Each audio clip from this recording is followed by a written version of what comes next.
দেশ চালাইতে হলে দেশপ্রেম থাকতে হবে। আর দেখেন আমাদের যে জাতির নেতা বঙ্গবন্ধু যিনি ছিলেন, তিনি যে বাংলা ভাষায় অহংকার দিয়ে দেশ স্বাধীন করেছিলেন, তখন তো তিনি ইংরেজি ভাষায় কথা বলেন নাই। তাহলে ওনাকে কবর থেকে উঠানো হোক আর ওনাকে ইংরেজি ভাষা শেখানো হোক, কেন উনি দেশ স্বাধীন করেছিলেন? ওয়ালাইকুম রহমতুল্লাহ।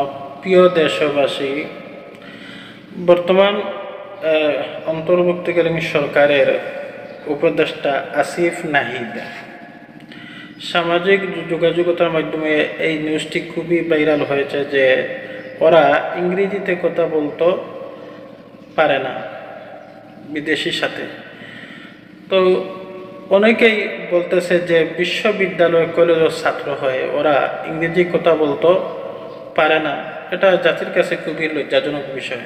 আবার অনেকেই বলতেছে যে যে যারা ইংরেজিতে কথা বলতে পারে না ওরা কেমন করে দেশ চালাবে? তো জাতির কাছে আমার একটি প্রশ্ন, দেখেন, দেশ চালাতে হলে কি ইংরেজি ভাষা কথা বলতে হবে এমন কোনো বিধান রয়েছে? দেশ চালাতে হলে আপনার অন্তরের মধ্যে থাকতে হবে দেশপ্রেম।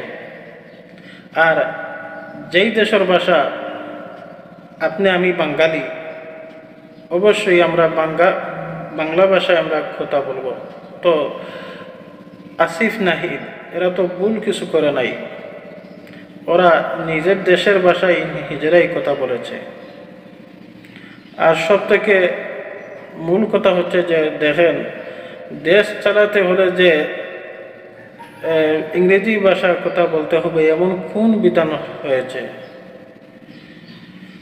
অনেক দেশ তো রয়েছে যে ইংরেজি কথা বলতে পারে না, তাহলে ওরা কি দেশ চালাইতেছে না? যেমন চীন ও রাশিয়া, ওরা তো ইংরেজিতে কথা বলে না, তাহলে ওরা কি তাদের দেশ চালাইতেছে না? আর দেশ চালাতে হলে কি ইংরেজি লাগবে? দেশ চালাইতে হলে দেশপ্রেম থাকতে হবে। আর দেখেন আমাদের যে জাতির নেতা বঙ্গবন্ধু যিনি ছিলেন, তিনি যে বাংলা ভাষায় অহংকার দিয়ে দেশ স্বাধীন করেছিলেন, তখন তো তিনি ইংরেজি ভাষায় কথা বলেন নাই। তাহলে ওনাকে কবর থেকে উঠানো হোক আর ওনাকে ইংরেজি ভাষা শেখানো হোক, কেন উনি দেশ স্বাধীন করেছিলেন? প্রিয় বন্ধুগণ, দেখেন, ওদের জীবন মাত্র শুরু, ওদের জীবন মাত্র শুরু। আজ হোক কাল হোক ওরা ইংরেজি শিখতে কোনো সময় লাগবে না। কিন্তু অতীতে অনেক এমপি মন্ত্রী যে সারাটা জীবন কাটিয়ে গেল, ওরা বাংলা ভাষায় সংসদে কথা বলতে পারে নাই দেখি। আর ওরা তো মূর্খ না, ওরা তো শিক্ষিত ছেলে, বিশ্ববিদ্যালয়ের কলেজের ছাত্র। হ্যাঁ, ঠিক আছে যে বিশ্ববিদ্যালয় কলেজের ছাত্র হিসাবে ইংরেজি চর্চা ভালোই থাকার প্রয়োজন ছিল, কিন্তু সবাই মেধা তো এক না। আর ওদের জীবন মাত্র শুরু, আজ হোক কাল হোক ওরা এমনিতেই শিখতে পারবে। কিন্তু খুবই দুঃখজনক বিষয় যে অতীতে যারা দেশ যে চালিয়ে গেছে, ওরা তো বাংলা ভাষায় কথা বলতে পারতো না। বা অনেকেই আছে স্কুল মাদ্রাসা মক্তবদারের কাছে যায়ও নাই, কিন্তু সে এমপি মন্ত্রী হয়ে সমাজের নেতা হয়ে সারাটা জীবন কাটিয়ে গেল। কই, তখন তো এমন কোনো কথা উঠে আসে নাই। আর এখন কেন এমন আজে বাজে কথা উঠে আসে? আসলে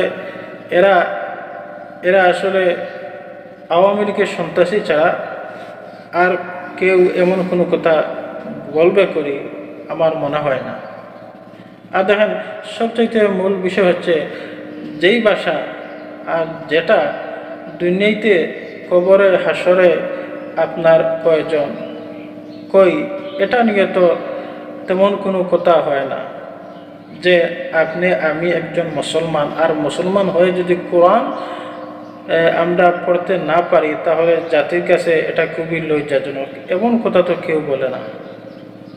যাই কথাবার্তা আসে যে বাংলা ভাষা, ইংরেজি ভাষা, ফার্সি ভাষা, এই ভাষা সেই ভাষা, এই নিয়ে আমাদের দেশে হাঙ্গামাঙ্গা ফিতনা ফসাদ, কিন্তু যেটা দরকার সেটা আমরা গুরুত্ব দেই না।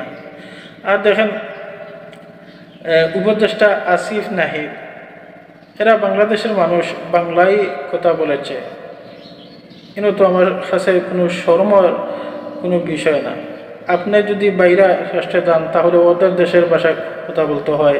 মিডিল ইস্ট যদি যান আরব দেশে তাহলে আরবি ভাষায় কথা বলতে হয়।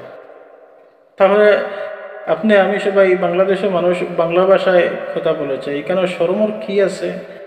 আর ওদের জীবন মাত্র শুরু, আজ হোক কাল হোক ওরা এমনিতেই শিখতে পারবে। আর দেশ চালাতে হলে ইংরেজি ভাষা কথা বলতে প্রয়োজন নেই, দেশপ্রেম প্রয়োজন। যাই হোক, ভিডিওটি ভালো লাগলে লাইক শেয়ার কমেন্ট করে দিবেন। আসসালামু আলাইকুম।